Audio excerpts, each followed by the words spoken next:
Savais-tu que ta manière de consommer de l'eau, de boire de l'eau, avait un impact sur ta santé sur plusieurs aspects, notamment ta digestion, mais aussi la gestion de ta masse corporelle? Vasant Lad, qui est un docteur en Ayurveda, disait « L'eau avant le repas est nectar, quelques gorgées d'eau pendant le repas c'est comme du miel, et de l'eau après un repas c'est du poison ».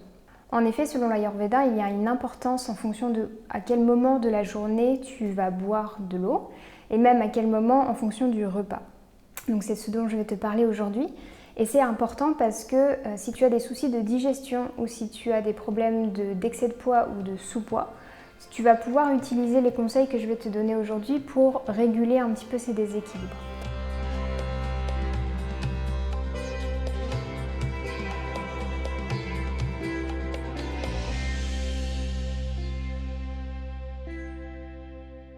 Tout d'abord, pour commencer, le moment idéal pour commencer à boire de l'eau justement, c'est le matin. Ça fait partie de la dinacharya, la routine du matin de l'Ayurveda, sur laquelle je t'ai écrit un e-book complet si jamais tu veux aller en profondeur sur cette notion. L'eau, notamment chaude ou à température ambiante, est un des conseils, une des étapes de la dinacharya, donc de la routine matinale ayurvédique. Et on conseille ça parce que ça va permettre de réhumidifier tout le système digestif.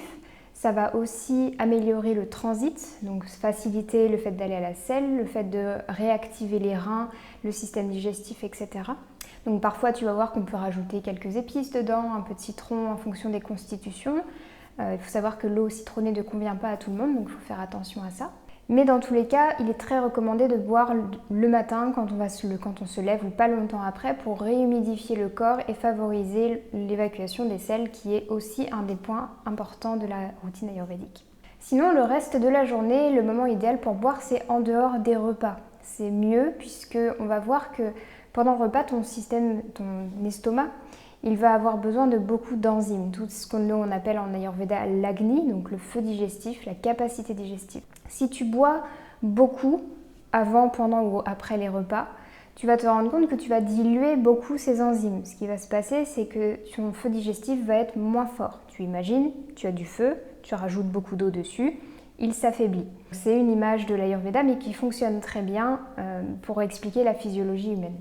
Cependant, tu peux quand même boire proche des repas, mais on va t'expliquer un petit peu quels sont les moments à privilégier plus que d'autres en fonction de tes besoins. Donc pour revenir à la citation de Vasant Lad, il disait « L'eau avant le repas est nectar ». En effet, il est très recommandé par l'Ayurveda de manière générale de boire quelques gorgées d'eau avant le repas, donc pas juste avant, mais quelque chose comme 10 ou 15 minutes avant pour réhumidifier encore une fois le tube digestif et faire en sorte que les aliments soient ensuite bien mélangés. On a besoin de l'élément onctueux en Ayurveda qui s'appelle Snigdha, qui a comme capacité de lier tout le bol alimentaire et faire en sorte qu'il soit bien digéré. C'est exactement la même chose quand tu vas cuire du riz par exemple ou tout plat comme ça, un risotto ou je ne sais pas, des légumes, quelque chose comme ça. Il te faut un liant, il te faut quelque chose pour que la chaleur se répartisse. Sinon, si tu n'as pas cette chose qui va répartir la chaleur, tes légumes ou ton riz va cuire toujours au même endroit, l'endroit qui est en contact avec le feu. Alors tu vas me dire, on peut touiller, ce qui va permettre une cuisson homogène. Oui, en effet. Mais dans ton estomac, tu n'as pas une spatule qui tourne. Donc ton estomac, il va se contracter, il va faire bouger les aliments. Mais ce qui est important, c'est que pour que tout le bol alimentaire soit bien digéré de la même manière, il faut qu'il soit homogène, entre guillemets.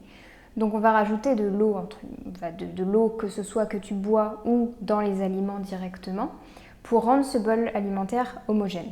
Donc c'est pour ça qu'on recommande beaucoup en Ayurveda de manger des choses onctueuses comme le khichdi par exemple, on peut le faire plus ou moins liquide. Les soupes, les dalles, les risottos, ce genre de choses qui apportent de l'onctuosité. Manger sec, c'est pas très conseillé par l'Ayurveda, donc manger que des aliments où tu as besoin de boire beaucoup à côté, c'est qu'ils sont trop secs entre guillemets. Donc il est conseillé de boire un petit peu d'eau avant le repas pour justement humidifier le tube digestif. Donc quand je dis un petit peu, ça peut être un petit verre d'eau que tu bois 15 à 20 minutes avant le repas. Pendant le repas ensuite, on va conseiller donc de prendre quelques gorgées de temps en temps pour humidifier encore une fois ton alimentation. Si ton alimentation ne contient pas assez d'eau, si tu n'as pas assez de légumes par exemple dans tes aliments ou que tu n'as pas mis assez d'eau dans tes céréales, enfin bref, tu m'as comprise, tu vas ajouter de l'eau en la buvant tout simplement, gorgée par gorgée. Auquel cas, je te conseille plutôt de l'eau chaude, ça va aider à la digestion, ça va soutenir Agni, donc ça va être très conseillé pour ça. Si par exemple tu n'es pas chez toi ou tu es dans un restaurant où tu prends un repas dont tu n'as pas l'habitude et qui est un peu sec selon toi, tu vas pouvoir boire de l'eau chaude à côté pour favoriser ta digestion. Encore une fois, en petite quantité puisque sinon tu vas encore diluer tes enzymes, ton feu digestif et potentiellement l'affaiblir. Et enfin, après le repas, c'est déconseillé de boire de l'eau puisque c'est le moment où ton estomac est le plus plein et il a besoin de sa pleine capacité, sa pleine force digestive. Donc là, si tu viens l'éteindre avec de l'eau, ça va l'affaiblir tout simplement et ta digestion ne va pas se faire aussi bien. Donc personnellement, ce que je recommande, c'est d'attendre environ 1 heure après avoir fini de manger pour prendre une tisane ou pour reprendre quelque chose. Je sais que c'est très courant chez nous de prendre une tisane à la fin du repas, mais j'ai tendance à conseiller, si la digestion n'est pas idéale, à attendre 1 heure après le repas. Si tu as une très bonne digestion, que tu n'as aucun souci avec ça, tu peux très bien continuer tes habitudes. Mais là, si tu veux optimiser ta digestion et qu'elle soit meilleure, si jamais tu as des soucis de ce côté-là, tu peux tester d'attendre un petit peu. Le moment où tu bois de l'eau va aussi avoir un impact sur ta corpulence. On dit selon l'Ayurveda que si on boit avant le repas, on va avoir tendance à favoriser la perte de poids. C'est très simple, l'eau prend un peu de place dans l'estomac, pas beaucoup, mais en fonction de combien tu en bois. Mais du coup, tu vas avoir potentiellement un petit peu moins faim. Donc, ce qui va se passer, c'est que tu vas manger moins et tu vas favoriser la perte de poids. Aussi parce que l'intérêt, comme je t'expliquais tout à l'heure, si tu réhumidifies bien ton système digestif, tu vas aussi favoriser une bonne élimination, un bon transit. Donc si tu as des soucis de transit qui peuvent aussi être en cause dans ta prise de poids, ça va aider de ce côté-là. On dit que si on boit pendant le repas, on a tendance à maintenir la corpulence. Et si on boit après le repas, au contraire, on va favoriser la prise de poids. Donc encore une fois, parce que tu vas mal digérer ce que tu as, donc si tu digères mal, tu vas créer des toxines, les toxines vont s'accumuler dans la graisse notamment et favoriser la prise de poids. Et aussi parce que juste après avoir mangé, tu rentres dans la période kapha, la période où tu vas souvent avoir envie de te mettre dans le canapé et de faire une petite sieste postprandiale.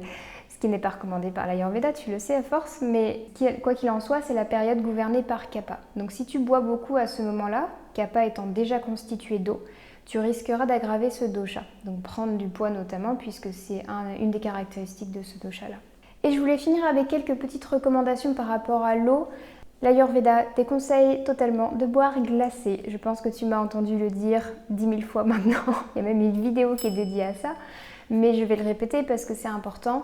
Si tu as une très bonne digestion, qu'on est en plein été qui fait 40 degrés, que tu es pitta dominant et oui, que tout va bien au niveau digestif, c'est ok de boire une boisson glacée. Ça va même t'aider à te rafraîchir à la limite. C'est pas plus mal. Hormis tous ces cas-là, c'est pas conseillé de boire glacé. Même quand tu as une constitution pitta, même si c'est l'été, si tu as une digestion qui n'est pas idéale, je te déconseille de boire glacé. Ça va affaiblir encore plus ton feu digestif et tu vas moins bien digérer tes aliments, tout simplement, créer plus de toxines, etc. Et favoriser par exemple la production de gaz, la constipation, etc. Donc ce qui est recommandé par l'Ayurveda, c'est de boire chaud si tu as une digestion que tu sais être difficile, sauf si c'est des soucis d'acidité, d'excès de feu, d'excès de pitta, auquel cas on va plutôt boire à température ambiante. Mais si tu sais que tu as des ballonnements, des gaz, de la constipation facilement, tu as souvent froid, un métabolisme un peu lent, boire chaud c'est idéal. Ensuite pour pitta, encore une fois, si tu en as beaucoup, si c'est dans ta constitution ou si on est en été par exemple, on va plutôt boire à température ambiante, c'est plus conseillé. Et pour la petite anecdote, quand j'ai commencé l'Ayurveda, je trouvais ça logique, mais j'ai eu envie quand même de tester. Et donc il y a des moments où j'ai bu glacé parce qu'il faisait très très très chaud en été, à ce moment-là je me souviens. Et sur le coup ça rafraîchit, ça fait du bien, tu te dis ah oui, là j'avais besoin de ce froid. Mais très vite tu te rends compte que de une, tu as encore plus chaud qu'avant, parce que tu as la grosse différence froid-chaud que tu viens d'avoir, le contraste. Et en plus ton corps il déteste quand c'est glacé parce qu'il ne peut pas utiliser une substance glacée, donc il doit la réchauffer. Donc qu'est-ce qui se passe? Si tu lui mets du glacé, ton corps va s'activer pour réchauffer cette substance et pour pouvoir l'assimiler tout simplement. Donc tu vas te réchauffer au final, tu vas augmenter momentanément ton métabolisme. Donc voilà, tu fais tes propres expériences, tu peux les tester sur toi. Je sais qu'il y a certaines cultures qui sont très enclins à boire très glacé tout le temps. En France, c'est moins le cas, mais en tout cas, fais attention à ça. C'est pareil pour tout ce qui est glace et tout ce qui est glacé de manière générale. C'est pas conseillé puisque ça va avoir tendance vraiment à éteindre le feu digestif. Donc encore une fois, hormis s'il est très bon, que tu digères tout, que tu as du pita en dominance, que tu es dans un pays où il fait chaud, c'est ok, tu peux tester, voir si ça te convient. Mais dans tous les cas, fais attention à ne pas en consommer en grande quantité. Une autre chose, c'est plus pita il est fort, plus on va avoir facilement soif. Une soif excessive, c'est un des signes d'aggravation de pita. Donc tu vas remarquer que si tu n'as pas beaucoup de pita, tu vas peut-être avoir moins soif que des personnes qui ont ce dosha-là en constitution de naissance. C'est assez logique puisque l'eau, elle va permettre d'apaiser pita, de le calmer. Donc si tu remarques que tu as beaucoup plus soif que d'habitude, il est possible que ton pita, ce dosha qui permet la transformation, qui est chaud et qui est pénétrant, il est possible qu'il soit augmenté dans ton corps. J'observe aussi la soif excessive quand il y a de l'ama, des toxines de manière générale, puisque le corps il a besoin de quelque chose d'aqueux pour les éliminer. Notamment pour le tabac, j'ai remarqué, toutes les personnes qui fument ou qui ont fumé longtemps ont souvent très très soif. Il y a le côté asséchant du tabac, clairement, qui est présent dans la bouche et dans le corps de manière générale. Mais c'est aussi que la présence de toxines fait que tu as besoin de plus d'eau de manière générale. Si tu as du mal à boire, je sais qu'on est beaucoup dans ce cas-là et je m'inclus dedans puisque pour moi c'est pas encore quelque chose de très, je vais pas dire naturel parce que je bois quand même, mais pas suffisamment. Je te conseille de faire attention à la quantité que tu manges au repas. Dans les deux sens en fait, si tu ne manges pas suffisamment notamment des aliments denses, des aliments qui sont vraiment nourrissants par exemple, tu vas avoir tendance à ne pas avoir envie de boire puisque ça va diluer encore plus le peu de nutriments que tu as déjà. Par exemple, si tu manges, une période je mangeais beaucoup de crus, pas de produits animaux, très peu de choses transformées, donc c'était très peu dense en nutriments. Et j'avais peu soif, puisque quand tu manges une salade énorme le midi, des fruits, etc., forcément tu as plein d'eau déjà, et peu de nutriments, donc peu de vitamines, peu de minéraux notamment.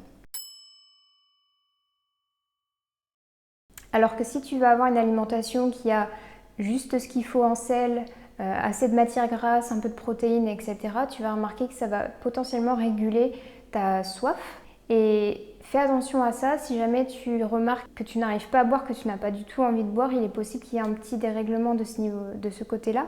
Et à l'inverse, si tu manges trop en quantité, ton estomac il est tellement plein qu'ensuite lui rajouter de l'eau, ça va encore empirer les choses puisque déjà que quand ton estomac est plein, il a du mal à digérer puisqu'il n'a pas la place de faire bouger les aliments, etc.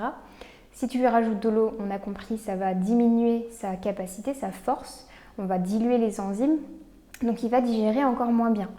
Donc c'est normal que ton corps ait naturellement moins envie de boire si tu as beaucoup mangé, sauf si tu as mangé très salé ou quelque chose comme ça, mais tu vas remarquer si tu manges beaucoup pendant tes repas, que tu te remplis, tu vas avoir moins envie de boire. Donc encore une fois, fais attention à ça et régule en fonction de ça tes portions que tu vas manger. Quitte à te dire, moi c'est ce que j'aime bien conseiller quand on a l'habitude de prendre un dessert par exemple, ce qui n'est pas forcément une habitude ayurvédique du tout. Même la plupart des cultures ancestrales ne prenaient pas de dessert. C'est pas du tout une chose qui était présente avant. Ce que j'ai tendance à recommander, c'est que quand les personnes veulent quand même avoir une chose sucrée, mais elles sentent qu'elles n'ont plus de place, mais c'est juste de la gourmandise, je leur dis, je préfère que vous arrêtiez maintenant et que vous preniez un goûter. Donc vous preniez une collation dans l'après-midi où vous aurez ce petit goût sucré plutôt que de vous remplir et de ne pas être capable de digérer tout votre repas parce que le dessert, il n'impacte pas que le dessert, il impacte tout ce que vous avez mangé juste avant. Donc si c'est pour dérégler la digestion de tout ce que vous avez mangé avant juste pour avoir ce petit goût sucré, c'est un petit peu dommage. Donc je te recommande, si jamais c'est quelque chose que tu as, de plutôt le prendre dans l'après-midi comme 4 heures, comme goûter, pour ne pas dérégler ta digestion.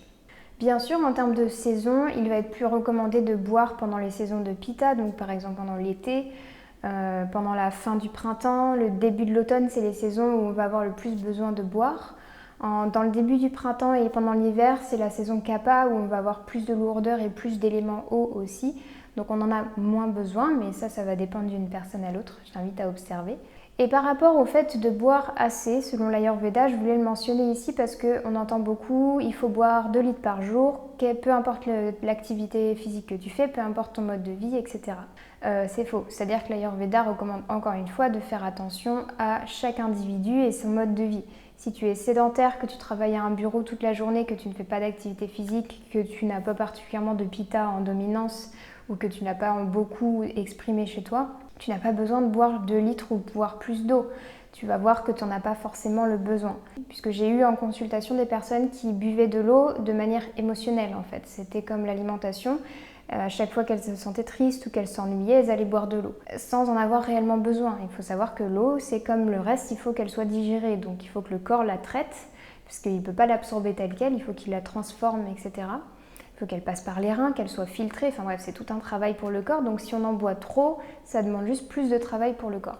Donc encore une fois, l'Ayurveda va recommander de faire attention à tes sensations physiques. Si tu as soif, tu bois. Si tu n'as pas soif, tu ne bois pas. Sauf que quand on n'a plus l'habitude d'écouter son corps, qu'on n'a plus l'habitude de ressentir ses sensations, on ne va pas pouvoir suivre ces sensations. Quand j'ai commencé à boire plus d'eau, il a fallu que je passe outre les sensations de mon corps puisque je n'avais plus l'habitude de ressentir la soif. Je n'arrivais plus à distinguer la soif. Qu'est-ce que ça voulait dire pour mon corps ? Donc il m'a fallu un petit temps d'adaptation, le temps que mon corps me donne des signes que j'étais capable d'analyser comme là c'est qu'il a soif. Donc fais attention à ça. Tu peux regarder si tu bois moins d'1 litre d'eau par jour, là tu peux faire attention, en effet c'est pas suffisant, même si tu n'avais pas beaucoup d'activité physique, sans rien faire, ton corps a besoin d'au moins 1 litre par jour si ce n'est un petit peu plus. Donc fais attention à ça. Si tu as une alimentation très salée avec beaucoup d'aliments qui sont asséchants par exemple, comme les crackers, comme les légumineuses, ce genre de choses, tu peux faire attention à boire un petit peu plus puisque ce sont des aliments qui sont asséchants. Donc l'inverse d'asséchant rapporte de l'onctuosité, donc de l'eau, du gras, etc. Et si tu sais que tu bois plus de 2 litres par jour, pose-toi la question, est-ce que tu as vraiment besoin de ça? Est-ce que tu as par exemple une forte activité physique ou un travail qui te demande de beaucoup te bouger, que tu as souvent chaud, que tu transpires beaucoup? Ou est-ce que tu bois plus parce que tu t'ennuies ou parce que tu veux combler une émotion? Je t'invite à observer ça parce que, encore une fois, boire trop, c'est aussi pas forcément une très bonne chose. Et si tu as du mal à définir si tu bois trop ou pas assez, c'est quelque chose pour lequel je peux t'aider. C'est pour ça que j'ai des consultations en individuel pour vraiment t'aiguiller sur quel est le mode de vie qui te correspond le mieux. Vraiment où on rentre dans le détail, surtout pas que l'eau, on rentre dans le détail dans l'alimentation, dans le sport, dans le sommeil, tout ce que peut aborder l'Ayurveda, les émotions, etc. Voilà, je voulais garder cette vidéo assez courte, mais si tu as des questions sur le sujet, n'hésite pas à me les mettre en commentaire et je pourrai soit y répondre, soit faire une nouvelle vidéo pour approfondir le sujet. Je te remercie beaucoup d'avoir regardé cette vidéo. N'oublie pas de me mettre un petit pouce à cette vidéo si elle t'a plu, ça m'aide énormément pour le référencement YouTube. À mettre un commentaire aussi si tu veux me soutenir, si tu veux me partager tes conseils ou tes expériences en termes de comment tu bois de l'eau, comment est-ce que toi tu as toujours ressenti la soif, etc. Si tu penses que cette vidéo pourrait aider quelqu'un ou lui apporter des conseils, n'hésite pas à lui envoyer. Parfois on ne se rend pas compte qu'une vidéo peut changer quelque chose, même aussi petit que le fait de boire plus d'eau. Je vais te laisser, je te souhaite une très belle journée, une très belle soirée ou une très belle nuit et je te dis à très bientôt dans une prochaine vidéo.